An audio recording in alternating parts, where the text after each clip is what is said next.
Good morning student. पिछले lecture में हम लोगों ने डिस्कस किया था बोर्स इफेक्ट और हेल्डेन इफेक्ट का।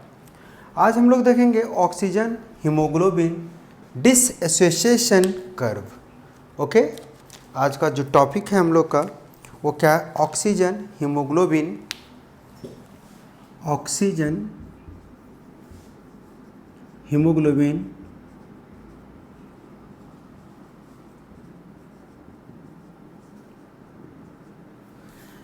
ऑक्सीजन और हीमोग्लोबिन का डिसएसोसिएशन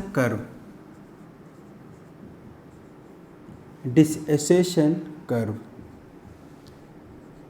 इसी के बारे में हम लोग डिस्कस करेंगे। इससे हम लोगों को पता चलेगा कि ऑक्सीजन और हीमोग्लोबिन के बीच क्या रिलेशनशिप है ना।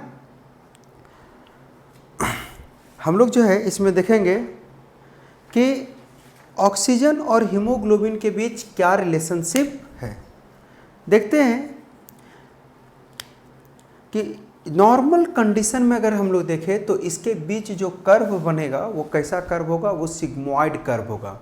वो कैसा कर्व होगा? सिग्मॉइड। हम लोग जानते हैं ऑक्सीजन टेंशन, एक वर्ड आता है ऑक्सीजन टेंशन।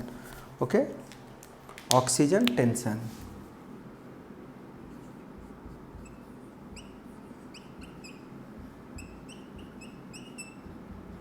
ऑक्सीजन टेंशन क्या है? ऑक्सीजन टेंशन तो हम लोग बोलते हैं amount of oxygen in blood percentage, amount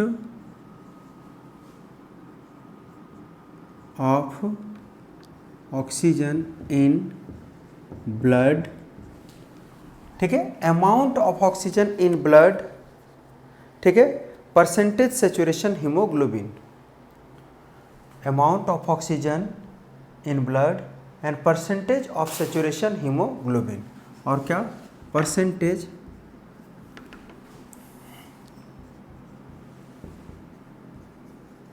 of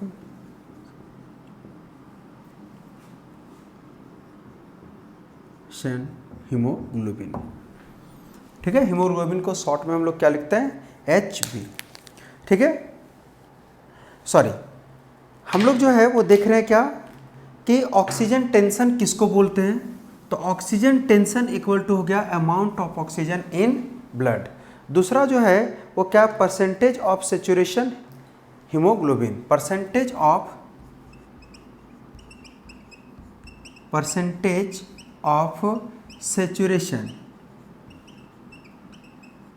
saturation haemoglobin.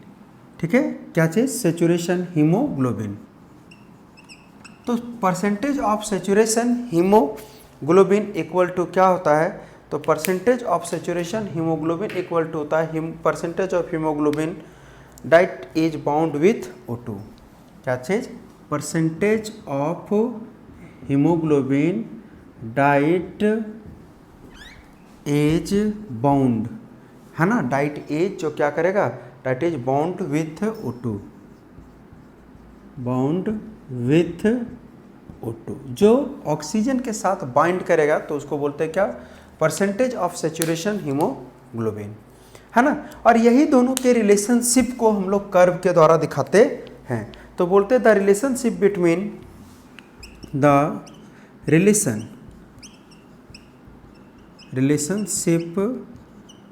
Between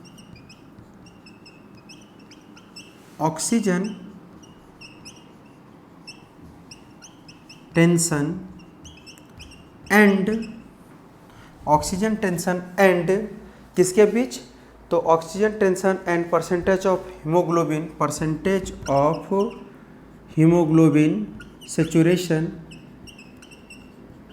percentage of haemoglobin saturation is graphically represented as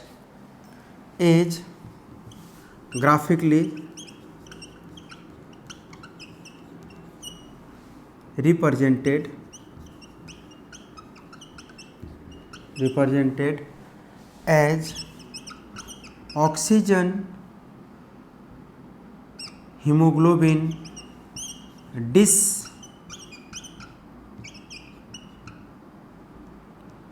ation curve, इसी को हम लोग जो है ऑक्सीजन हीमोग्लोबिन डिसोसिएशन कर्व के द्वारा डिनोट करते हैं। तो कैसे हम लोग ऑक्सीजन डिसोसिएशन कर्व के द्वारा इसको डिनोट करते हैं, थोड़ा सा ध्यान दीजिएगा। हम लोग क्या देखते हैं, हम लोग पढ़ रहे हैं ऑक्सीजन हीमोग्लोबिन डिसोसिएशन कर्व, ठीक है। तो सबसे पहले ऑक्सीजन हीमोग्लोबिन डिसोसिएशन कर्व क्या होता है, हम लोग देखें कि graphical representation of relationship between oxygen tension and percentage of saturation hemoglobin is called oxygen or hemoglobin dissociation curve, ठीक है। हम लोग देखते हैं कि अगर ग्राफ के द्वारा ऑक्सीजन टेंशन और परसेंटेज ऑफ हीमोग्लोबिन को डिनोट करें, दिखाएं, तो उसको हम लोग क्या बोलेंगे, ऑक्सी हीमोग्लोबिन डिसोसिएशन कर्व। हम लोग क्या देखते हैं, oxygen tension equal to amount of oxygen in blood और percentage of saturation haemoglobin equal to percentage of haemoglobin that is bound with oxygen, ठीक है, कि कितना हीमोग्लोबिन बाउंड करेगा ऑक्सीजन के साथ। और इसी को हम लोग ग्राफ के द्वारा रिप्रेजेंट करते हैं, जिसको बोलते, और ये रिप्रेजेंटेशन जो होता है तो ग्राफ जो बनता है वो हल्का कैसा बनता है, कर्व जैसा, ठीक है। तो हम लोग जो है ग्राफ बनाते हैं, हम लोग ग्राफ जो है वो लेते हैं, है ना। तो सबसे पहले हम लोग जो है वो ग्राफ कैसे बनाएंगे, चलिए यहाँ दे दिए 10,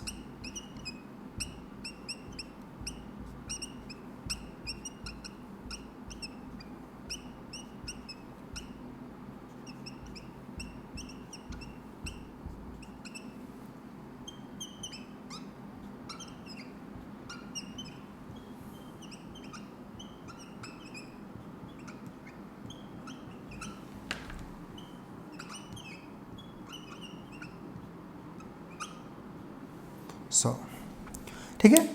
एक साइड जो ए है इसको हम लोग ले लिए क्या, परसेंटेज ऑफ सेचुरेशन हीमोग्लोबिन, और इधर ले लिए क्या, ऑक्सीजन टेंशन।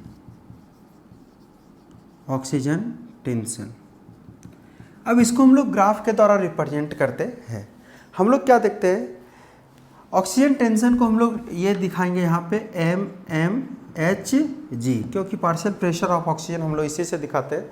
तो हम लोग क्या देखते हैं कि अगर हीमोग्लोबिन कितना हो 50%, तो 50% अगर हीमोग्लोबिन है तो ये मात्र कंबाइन करता है कितना से, 25% से, ठीक है, 25% से,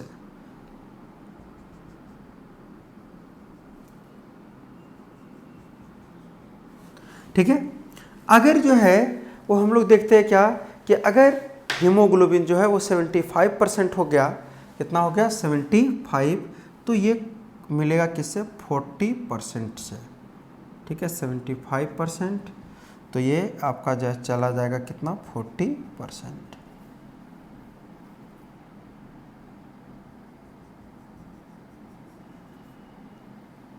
ठीक है। और अगर परसेंटेज ऑफ हीमोग्लोबिन चला गया 95, तो हम लोग देखते हैं कि ये पहुंच जाता है कितना, 100%,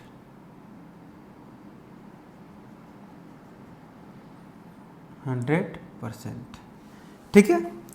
तो ये जो है इसका ग्राफ अगर हम लोग देखेंगे तो कैसे बनेगा इसका ग्राफ, तो हम लोग देखते हैं कि ग्राफ जो है वो इस तरह से जाएगा, ये बन गया, ठीक है। यानी ये जो बना स्ट्रक्चर वो कैसा बना, कर्व जैसा बना, तो इसी को हम लोग बोलते हैं क्या, O2 डिसोसिएशन कर्व। जहाँ पे हम लोग देखें क्या कि अगर हीमोग्लोबिन बढ़ रहा है ब्लड में तो ऑक्सीजन टेंशन भी बढ़ रहा है, ठीक है।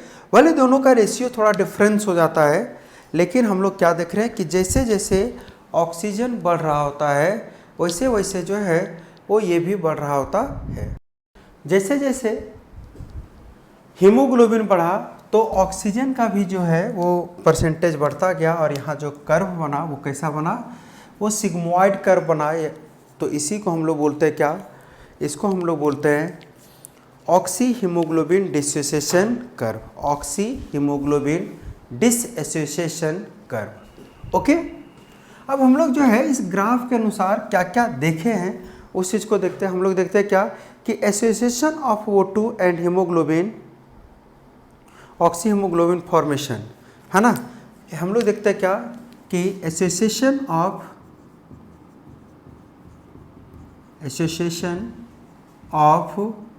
O2 and HB is called oxy haemoglobin. Association of O2 and haemoglobin, जब हीमोग्लोबिन ऑक्सीजन के साथ कंबाइन करता है उस प्रोसेस को हम लोग क्या बोलते हैं, ऑक्सी हीमोग्लोबिन, है ना। Due to decrease and oxyhaemoglobin take place, ये ऑक्सी हीमोग्लोबिन जो होता है इट टेक प्लेस, ये कब होगा, ऑक्सीजन जो है वो हीमोग्लोबिन के साथ कब मिलेगा, है ना। तो ये जो है तब होगा ड्यू टू डिक्रीज, है ना, it take place when the concentration of CO2 increase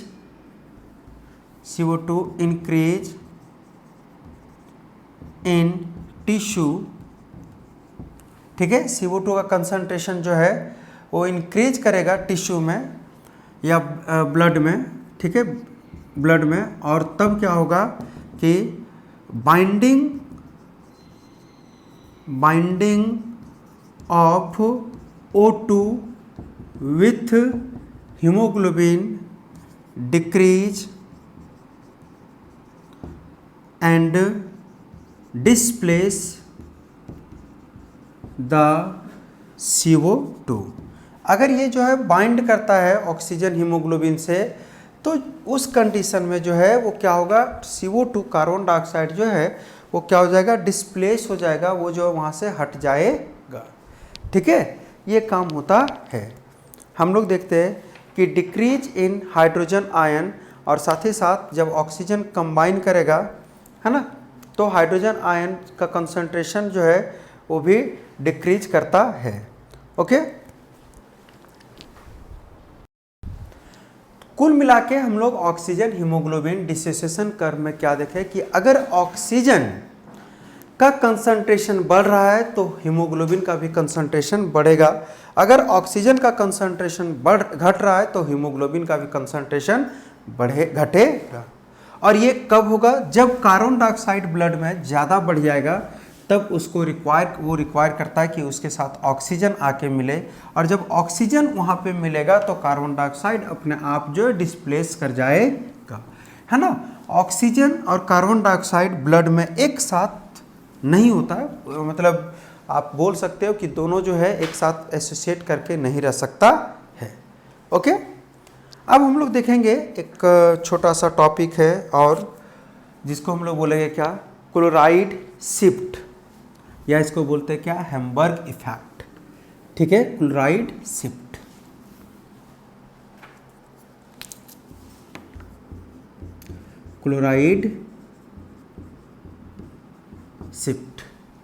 chloride shift effect या क्लोराइड शिफ्ट, और इसको हम लोग एक और नाम से जानते हैं और हेम्बर्ग इफेक्ट, ठीक है।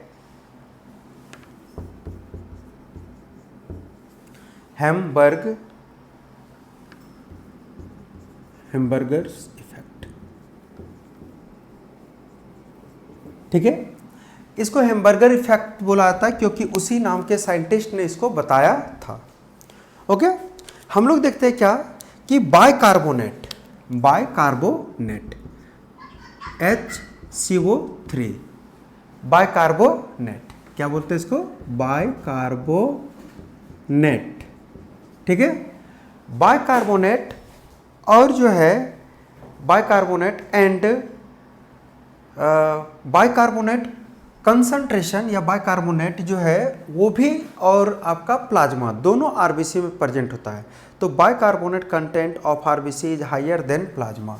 बाइकार्बोनेट कंटेंट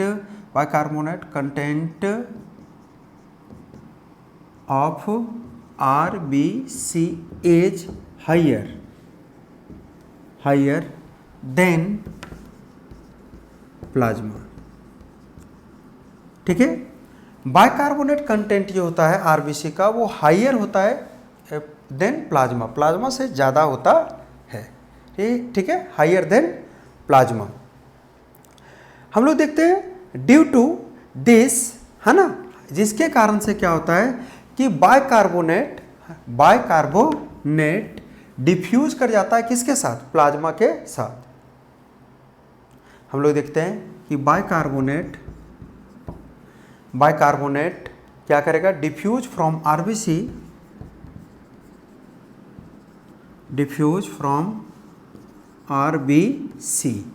डिफ्यूज कर जाता है किससे, आरबीसी से into plasma,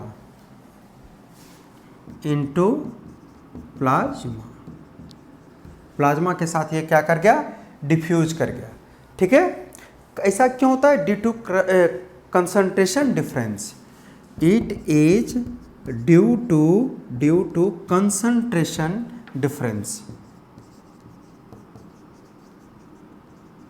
difference.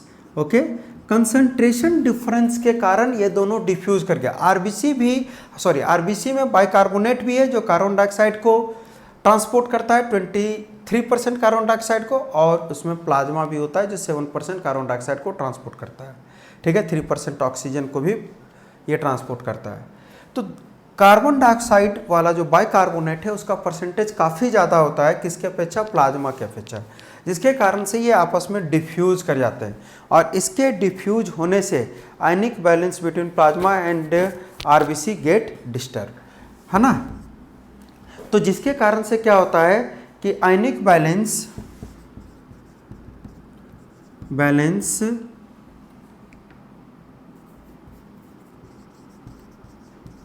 Between plasma and RBC get disturb.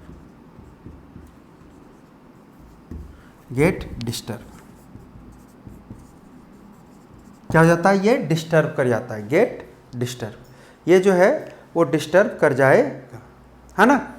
तो हम लोग देखते हैं क्या कि इस डिस्टर्बेंस में ये ढंग से तो काम नहीं कर पाएगा।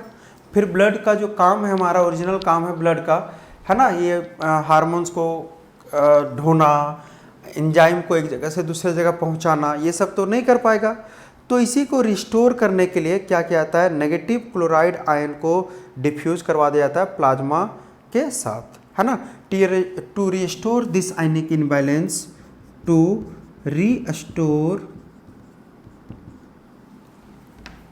रिस्टोर दिस आयनिक इनबैलेंस, ठीक है, to restore this ionic imbalance, इस आयनिक बैलेंस को रिस्टोर करने के लिए negative chloride are diffused, negative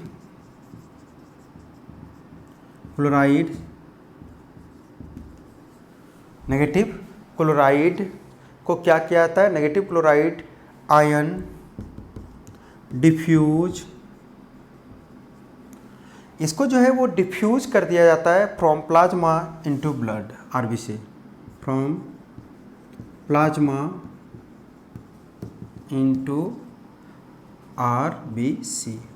ठीक है, तो इसमें जो है वो क्लोराइड आयन को जो है वो डिफ्यूज करवाया दिया जाता है, और this shift of chloride is called chloride shift, और इसी शिफ्टिंग को, this shift of chloride is called, इसी को हम लोग बोलते हैं क्या, ये जो शिफ्टिंग है क्लोराइड का, इसी को हम लोग बोलते हैं क्या, क्लोराइड शिफ्ट,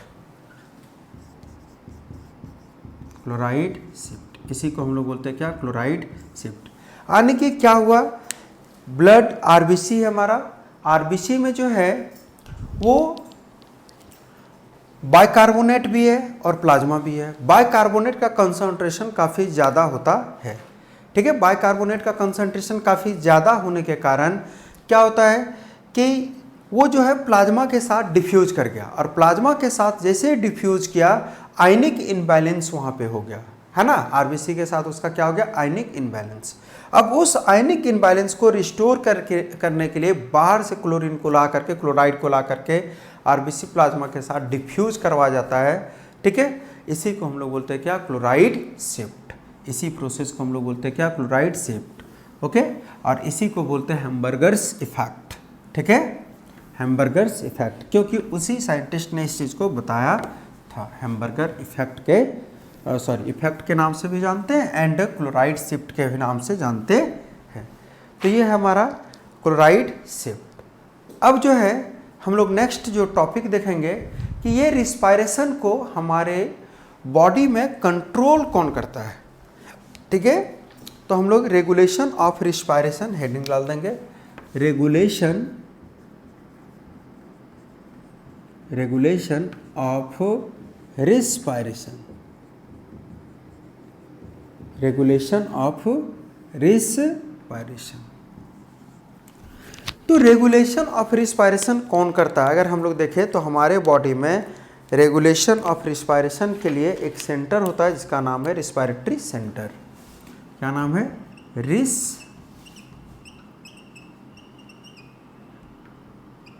रिस्पायरेटरी सेंटर। और ये जो रिस्पायरेटरी सेंटर है, ये रिस्पायरेटरी सेंटर की बात करें अगर हम लोग तो इसमें दो ग्रुप आता है, ग्रुप ऑफ न्यूरॉन आता है क्या, ग्रुप ऑफ न्यूरॉन। और ये जो है वो दो ग्रुप में डिवाइडेड है, ठीक है। एक का नाम हम लोग दिए मेडुला ऑब्लोंगेटा, ठीक है। क्या नाम है, मेडुला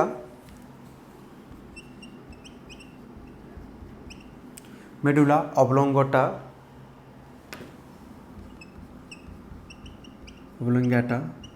और दूसरा का जो नाम है वो क्या है, पोन्स वेरुली। दूसरा का नाम है पोन्स वेरुली, ठीक है। ये दो रिस्पायरेटरी सेंटर होता है हमारे ब्रेन में, ओके।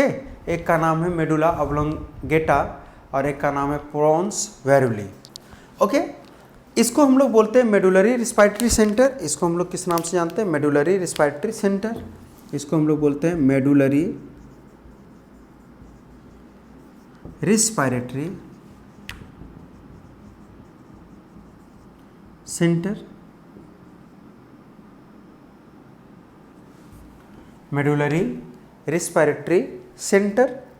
और इसको बोलते हैं पोन्स रिस्पायरेटरी सेंटर, ठीक है। इसको हम लोग बोलते हैं क्या, पोन्स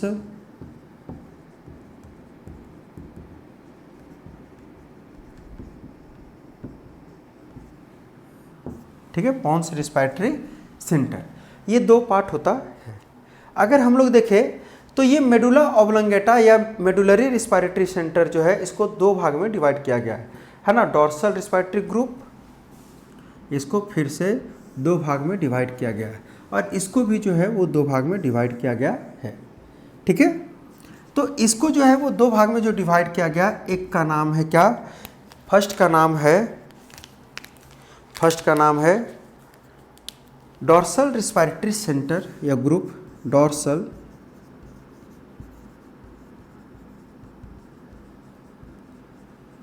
डॉर्सल रिस्पायरेटरी ग्रुप, जिसको शॉर्ट में लिखते हैं DRG, ठीक है। और इधर है ventral respiratory group, okay.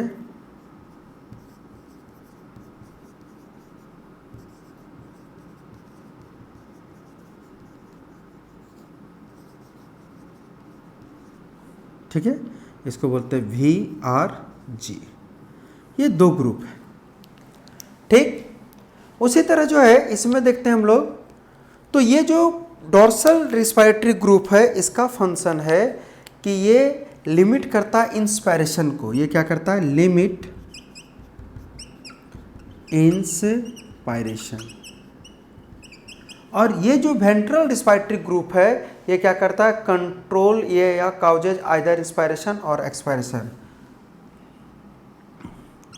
Can causes either inspiration और एक्सपायरेशन, काउजेज आइदर इंस्पायरेशन और एक्सपायरेशन। ठीक है। उसके बाद अगर हम लोग देखें कि पोन्स रिस्पायरेटरी सेंटर जो है उसका क्या है, तो वो भी दो ग्रुप में डिवाइडेड है। एक को बोलते हैं न्यूमेटोटॉक्सिक,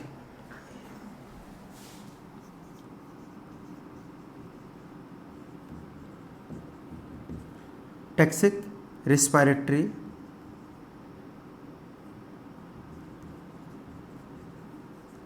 सेंटर। ठीक है, क्या बोलते हैं इसको, न्यूमेटोटॉक्सिक respiratory centre. Okay.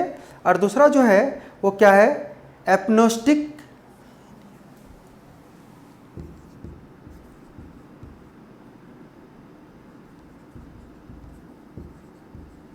Respiratory centre. ठीक है।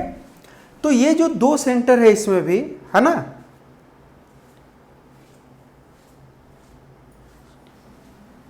NEU,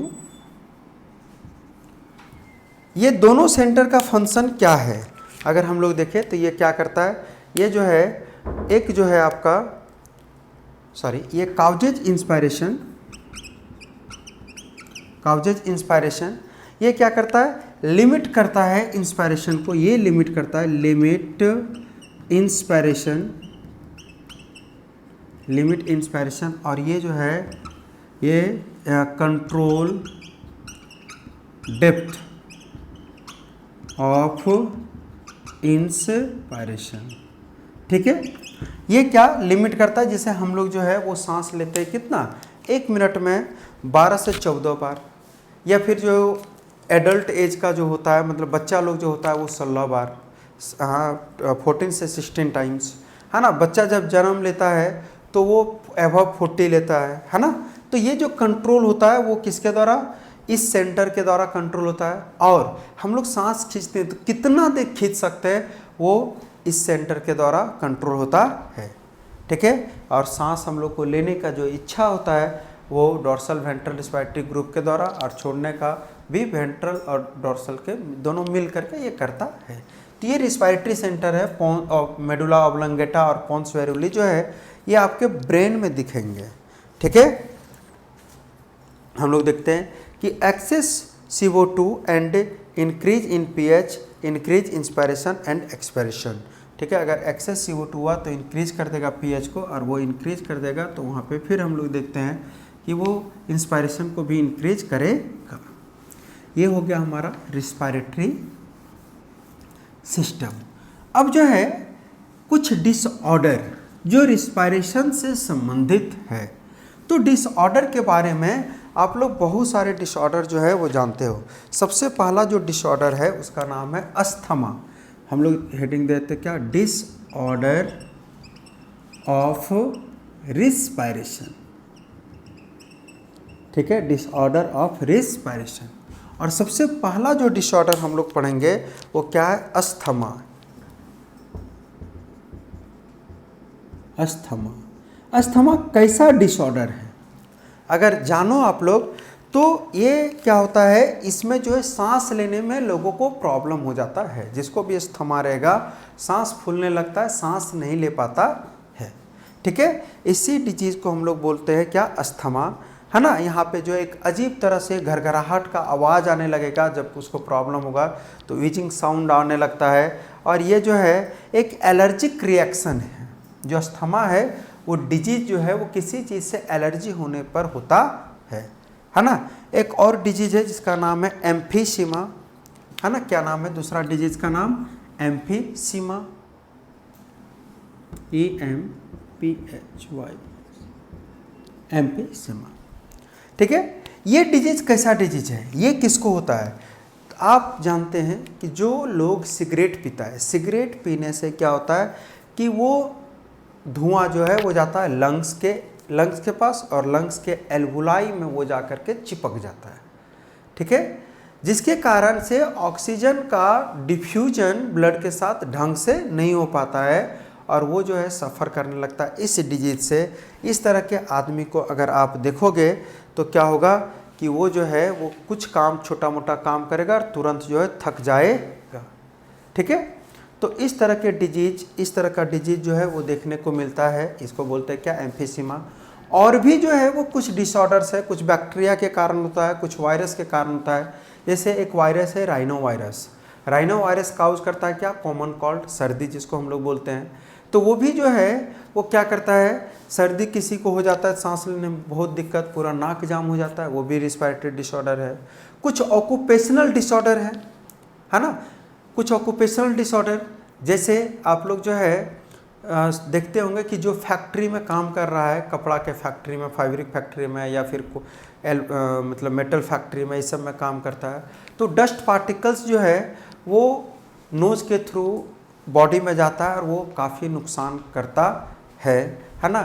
तो ये सब जो है कुछ डिसऑर्डर्स हैं। कुछ हम लोग देखते हैं बैक्टीरिया, तो एक आप लोग सुने होंगे माइकोबैक्टीरियम ट्यूबरक्लोसिस, जो टीबी काउज करता है, पूरा लंग्स को ही डैमेज कर देता है ना। निमोनिया, ठीक है, उसमें भी लंग्स डैमेज हो जाता है। तो रिस्पायरेटरी से संबंधित कई सारे डिसऑर्डर है जो हम लोगों को आए दिन देखने को मिलते हैं। इसी लेक्चर के साथ ये चैप्टर भी जो है वो समाप्त हो गया। अब हम लोग चैप्टर 18 स्टार्ट करेंगे, है ना। नेक्स्ट जो क्लास होगा उसमें हम लोग चैप्टर 18 स्टार्ट करेंगे, body fluid and circulation. Thank you.